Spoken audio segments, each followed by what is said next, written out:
ప్రతి మాసము దేవుడు అద్భుతంగా కార్యాలు చేస్తూ వస్తున్నాడు ఈ గృహంలో. మరి ఊహించని కార్యాలు అవి ఒక సాక్ష్యంలాగా నిలబెట్టుకుంటూ వస్తున్నాడు ఇప్పటి వరకు.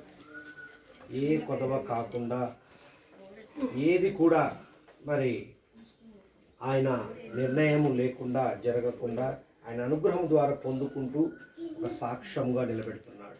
మంచిది ప్రియమైన దేవుని సంగమా, మరి మీ అందరికీ దేవుని పక్షమున ప్రత్యేకమైన వందనాలు. పరిశుద్ధ గ్రంథంలో నుండి దావీదు కీర్తనలు 37వ కీర్తన 40వ వచనాన్ని చూసుకున్నాం.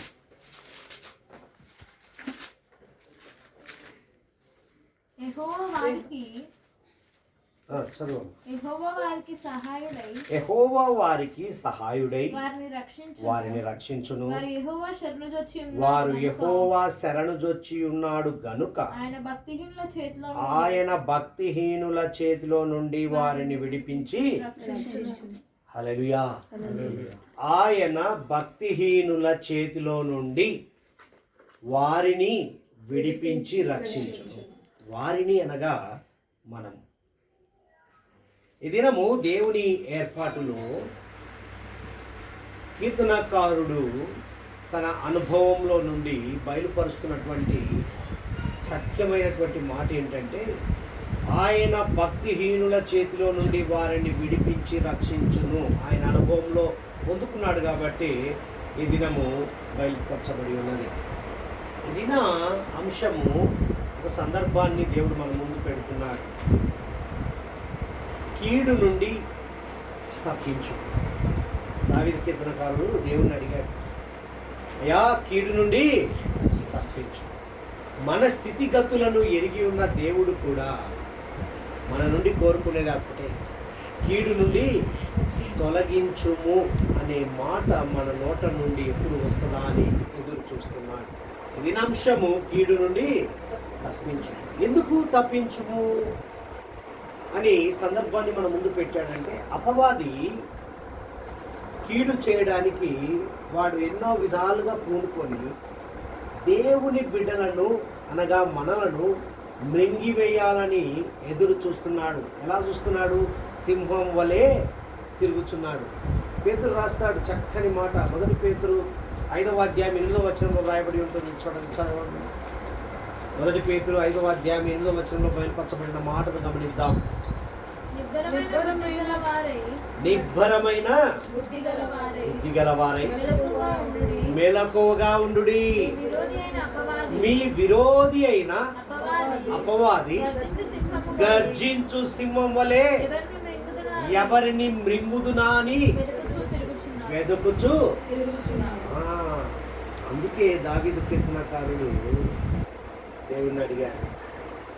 వాడు గర్జించు సింహం వలె ఎవరిని మృంగుతున్నా అని ఎదురు చూస్తున్న క్రమంలో మనం ఎలా ఉండాలి అంటే, గమనించండి, వాడు గర్జించు సింహం వలె తిరుగుతూ, అయితే ఒకటి గమనించాలి, మన రక్షణను ఏమి చేయలేడు వాడు. మన రక్షణ అనుభవాన్ని మరి ఏమీ చేయలేడు.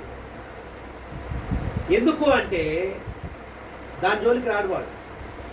మన ఆధ్యాత్మిక జీవితాన్ని నిష్ఫలము చేయాలని కంకణం కట్టుకున్నాడు. నీ రక్షణకు అనుభవానికి రాడు వాడు. నీ ఆధ్యాత్మిక జీవితం అంటే దేవునితో కట్టబడి ఉన్నటువంటి ఆ అనుభవ రుచిని, దేవునితో మమేకమై ఉన్నటువంటి విధానాన్ని చెడగొట్టడానికి ప్రయత్నం చేస్తాడు. అవునా? మన జీవితంలో మనకున్నటువంటి ఆధ్యాత్మిక జీవితం, ఆత్మీయానుసారమైన జీవితాన్ని పడగొట్టడానికే చూస్తాడు. శరీరానుసారమైన జీవితం వాడికి ఇష్టము, కానీ వాడు దాని జోలికి రాడు. ఎట్లయినా వస్తావు. ఆధ్యాత్మిక జీవితాన్ని పడగొట్టినప్పుడే నువ్వు బలహీనుడు అవుతావని చెప్పి వాడు కంకణం కట్టుకున్నాడు. అయితే మనము కీడునకు దూరంగా ఉండాలి. ఉండి సత్యమునకు అనగా నేనే సత్యమని చెప్పిన మన యేసు క్రీస్తు ప్రభువును యథార్థంగా అనుసరించుచు, మన ప్రభువును ఏం చేయాలి? యథార్థంగా అనుసరించు ఆయనలో ఆనందించినచో కొంచెములో తృప్తి పొందుకుంటాం. 13వ వచనంలో రాయబడి ఉంటుంది, చదువు. 16వ వచనం 37, 16లో చూడండి, అక్కడ చక్కని మాట వ్రాయబడింది. నీతిమంతునికి కలిగింది కొంచెమైనను, చూడండి ఏమంటున్నాడు కలిగినది అంటే కొంచెమైనను. సత్య దేవుణ్ణి కలిగి మనము యథార్థంగా అనుసరించి ఆయనలో ఆనందించినప్పుడు కొంచెంలో తృప్తి అంటే ఏంటంటే ఇక్కడ రాయబడిన మాట చూడండి. నీతిమంతునికి కలిగినది కొంచెమైనను బహుమంది భక్తిహీనులకున్న ధన సమృద్ధి కంటే హల్లెలూయా. నీకు కొంచెం తృప్తి చాలు. భక్తిహీనులకున్న ధన సమృద్ధి కంటే ఏమంటున్నాడు ఇక్కడ? శ్రేష్టము అన్నాడు. హల్లెలూయా. ఈ దినము మనం పొందుకున్న అంటే యథార్థంగా ఉన్నప్పుడు, నీతిగా నడిచినప్పుడు మనకున్న తృప్తి వేరు. వారికి అన్నీ ఉన్నాయి, లోకంలో ఉన్న అపవాదితో మమేకమై ఉన్న వారికి అన్నీ ఉన్నా కూడా వారికి తృప్తి ఉండదు. ఉంటుందా? సంపాదన ఎక్కువైతే తృప్తి ఉండదు. సంపాదన కావాల్సినంత అయితే నీకు ఎంత కావాలో అంతో ఉంటే తృప్తి ఉంటారు. నేనును నా ఇంటి వారు. అవునా? ఇక్కడ మాట్లాడుతున్న మాటలు బహుశ్రేష్టమైనవి. రాత్రి వేళ గమనించండి. ఇక్కడ ఆశీర్వాదం కూడా పొందుతామా? బాగా గమనించండి. రాత్రి వేళ దేవుడు మనకు ముందుగా మాట్లాడాడు ఒక మాట, పునరుద్ధానమున ఆశీర్వాదము వచ్చిన తర్వాత విశాలత అవసరం. విశాలత వచ్చిన తర్వాత కీడు నుండి ఆ కీడు గురించే మాట్లాడుతున్నాడు ఈ దినము. చూడండి దేవుడు ఎలా మాట్లాడుతున్నాడు. ఈ కీడు గురించి మాట్లాడుతూ ఇక్కడ మాట్లాడుతున్న మాట గమనించినట్లయితే ఆశీర్వాదం పొందుకుంటాం, తృప్తిగా జీవించినాం. అదే 22వ వచనానికి వెళ్తే యెహోవా ఆశీర్వాదము నొందిన వారు భూమిని, నువ్వు ఎప్పుడైతే తృప్తిగా ఉండి ఆశీర్వాదాన్ని పొందుకున్నప్పుడు భూమిని నువ్వు జీవిస్తున్న విధానములో, ఈ లోకములో స్వతంత్రునిగా, ఆయన కుమారుడిగా, కుమార్తెగా, ఆయన సొత్తుగా జీవిస్తున్న నీవు స్వతంత్రునిగా, స్వేచ్ఛగా జీవించే హక్కు పొందుకుంటావు. హల్లెలూయా. దేవునికి మహిమ కలుగును గాక. 24వ వచనంకి వచ్చేసరికి యెహోవా అతని చెయ్యి పట్టుకొని, స్వతంత్రుడి కాబట్టి చెయ్యి పట్టుకున్నాడు,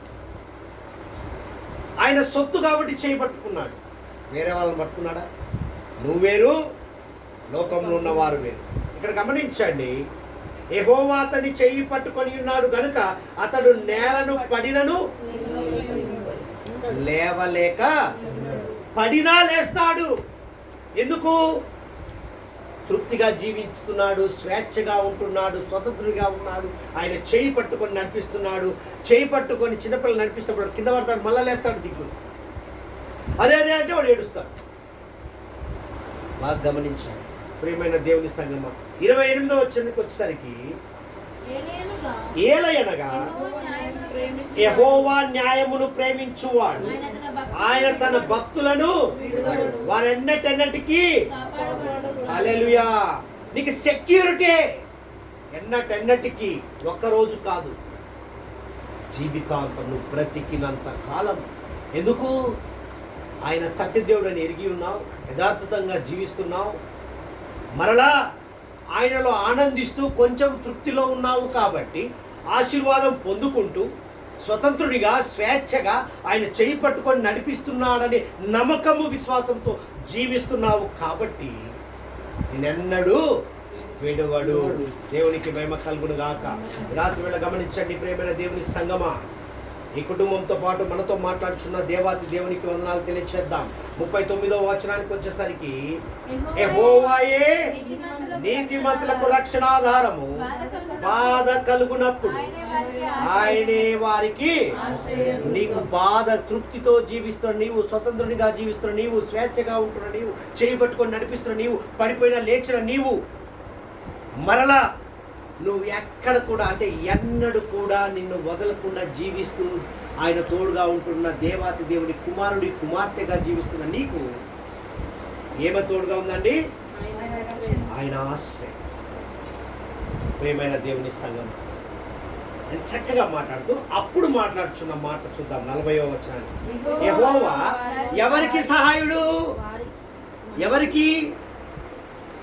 ఆయన యందు సత్యముగా యథార్థముగా తృప్తిగా జీవించే వారికి, నీతిమంతులకు, నీతిమంతులని ముద్ర వేసుకున్న వారికి యెహోవా వారికి సహాయుడై నీతితో జీవిస్తున్న మనకు ఆయన సహాయుడై ఉన్నాడు. హల్లెలూయా. దేవునికి మహిమ కలుగును గాక. సహాయుడై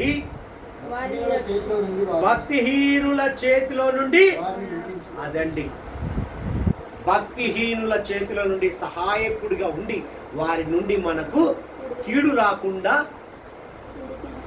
సేఫ్టీగా, సెక్యూరిటీగా ఆయన కంచె వేసి కాపాడుతున్నాడు. దేవునికి మహిమ కలుగును గాక. మరి ఇంతగా చెబుతూ ఇంతగా అన్ని ఇచ్చిన దేవునికి గమనించండి, కీడు నుండి తప్పించుకొనుట, కీడు నుండి తప్పిపోవడము, కీడు నుండి తప్పించడము, కీడు రాకుండా మనకు ఒక కంచె వేయడము, ఒక సెక్యూరిటీ ఇవ్వడము దేవుని బాధ్యత కాదు. అవునా? ఎవరి బాధ్యత అది?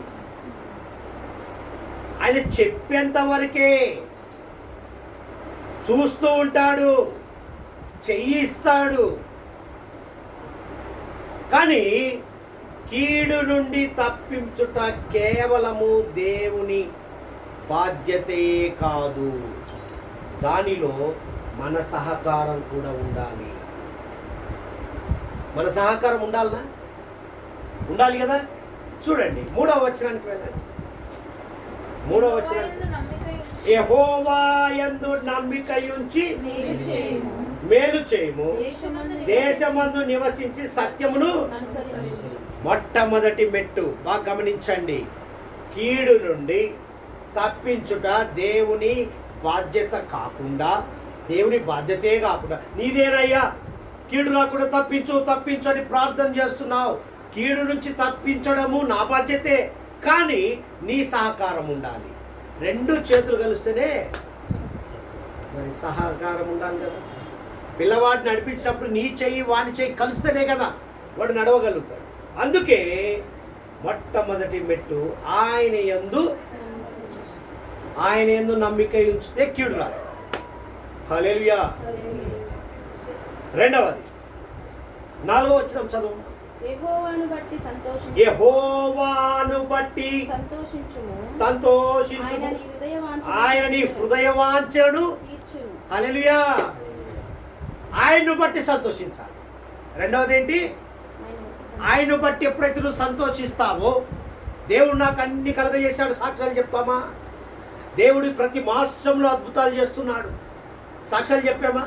ఆయన యందు ఎప్పుడైతే సంతోషిస్తామో నీ హృదయ వాంఛలను సంతోషిస్తే, ఇప్పుడు తండ్రి కుమారులకు కుమార్తెలకు తల్లిదండ్రులు అడిగిన వాటిని ఇచ్చినప్పుడు పిల్లలు ఎవరిని బట్టి సంతోషించారు?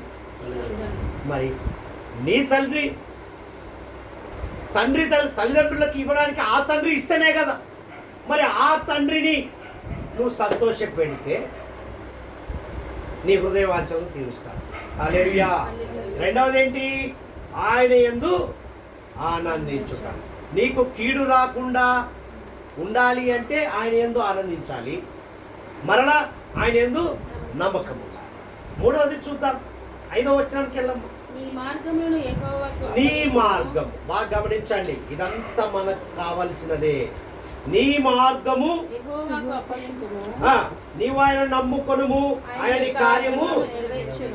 నీ మార్గం అనగా గమనించండి, రాత్రి వేళ మన మార్గం, మన ప్రయాణము, మన ప్రయాసము, మనం ఎటు వెళ్తున్నాం ఆయనకు అప్పచెప్పాలి. హల్లెలూయా. 3వది ఏంటి? ఆయనకు అప్పగించడం మన మార్గం, ఆయన ఎందుకు సంతోషించడం, ఆయన ఎందుకు నమ్మకం ఉంచడం. అప్పుడే నీకు కీడు రాకుండా కాపాడతాడు. అంతేగాని అయ్యా నేనేమి నమ్మకం పెట్టుకోను, మరలా నేను సంతోషించను, మరలా నేను ఏం అప్పగించను, నాకు కీడు రాకుండా చూడంటే వస్తుందా? కాపాడుతాడా? ఒక కండిషన్ ఉంటుంది, ఒక అప్లికేషన్. మనం ఏదైనా పొందుకోవాలంటే ఒక అప్లికేషన్ పెట్టినంటే తరం కండిషన్స్ రాస్తాడు, రాయడా? ఇది కూడా దేవుని యొక్క టర్మ్ కండిషన్స్. రాత్రి వేళ గమనించండి, ఐదవ వచనంలో చూసాం కదా, ఆయనకు నీ మార్గములను మార్గం అప్పచెప్పాడు. 7వ వచనంలోకి వెళ్దాం. యెహోవా ఎదుట ఆ, మౌనంగా నుండి ఆ. ఆయన కొరకు కనిపెట్టుకొనుము. హల్లెలూయా. ఏంటంట 7వ వచనంలో? యెహోవా ఎదుట మౌనంగా ఉండి ఆయన కొరకు కనిపెట్టుకొనుము. తన మార్గము ఒత్తిళ్ళు వాడిని చూచి వ్యసనపడకము, దురాలోచనలు నెరవేర్చుకుని వాడిని చూచి నిరూపించాడు. 4వ మెట్టు ఏంటో తెలుసా? ఆయన ఎదుట మనం మౌనంగా ఉండాలి. నాకు అన్నీ తెలుసు, నేను జ్ఞాని, నేను. నువ్వు మౌనంగా ఉంటేనే అంగీకారం. హల్లెలూయా. హల్లెలూయా. దేవునికి మహిమ కలుగునుగా. అప్పుడే నీకు కీడు రాకుండా కాదు. 6వ మెట్టు చూద్దాం, 5వ మెట్టు చూద్దాం. 9వ వచనం చదువు. యెహోవా కొరకు కనిపెట్టువారు దేశమును స్వతంత్రించుకొందురు. ఆయన కొరకు కనిపెట్టుకొని ఉండాలి. ఎవరి కొరకు అండి? మనం ఏం చేస్తాం? ఎవరికైనా అడ్రస్ ఇచ్చామా? ఎవరైనా బంధువులు వస్తున్నారా? ఏం చేస్తాం? దారి గుర్తులు చెప్పి అక్కడ కనిపెట్టుకొని ఉంటాం. మనం కూడా పరలోకానికి సిద్ధపాటు కలిగి కనిపెట్టుకునే వారిగా ఉండాలి. ఎలా ఉండాలి? సత్యము కలిగి, యథార్థత కలిగి, నీతి కలిగి, స్వేచ్ఛతో మనం స్వతంత్రులుగా జీవిస్తున్నాం. మనము కీడు రాకుండా అని అడుగుతున్నప్పుడు మనము కూడా ఈ కండిషన్స్ అప్లై చేసుకోవాలి. దేవునికి మహిమ కలుగునుగా. ఆయన కొరకు కనిపెట్టుకునే వారిగా ఉండాలి. ఎవరి కొరకు? ఎవరో ఏదో ఇస్తారని కనిపెట్టుకోవడం కాదు, ఆయన ఏం సెలవిస్తాడని కనిపెట్టుకునే వారిగా ఉండాలి. 23వ వచనానికి వెళ్దాం. 23వ వచనం. ఒకని నడత యెహోవా చేతనే స్థిరపరచబడును, వాడి ప్రవర్తన చూసి ఆయన నీ నడత. 6వది ఏంటి? ఆయన చేత స్థిరపరచబడాలి నీ నడవడి. ఆయన చేయి పట్టి నడిపిస్తున్నప్పుడు నీ నడత స్థిరపరచబడాలి, ఆయనతో స్థిరపరచబడాలి. 7వది చూద్దాం. 27వ వచనానికి వెళ్దాం. కీడు చేయుట మాని అంటే ఏంటి? కీడు చేయట మాని అంటే కీడు రాకుండా ప్రార్థించే నీవు ఇతరులకు కీడు కల్పించే వ్యక్తిగా ఉండకూడదు. ఎలా ఉండాలి? ఆయన కొరకు పవిత్రంగా ఉండాలి. అంటే పవిత్రం అంటే ఏంటి? యథార్థంగా. హల్లెలూయా. 8వ చూద్దాం. 30వ వచనానికి వెళ్ళమ్మా. నీతిమంతుల నోరు జ్ఞానమును గూర్చి వచించును, వాని నాలుక న్యాయమును ఆయన న్యాయమేంటో ప్రకటించే వారిగా ఉండాలి. ఆయన నేనే మార్గం, నేనే సత్యము, జీవమని చెప్పిన మాట నీ నోట ప్రకటించే వారిగా ఉండాలి.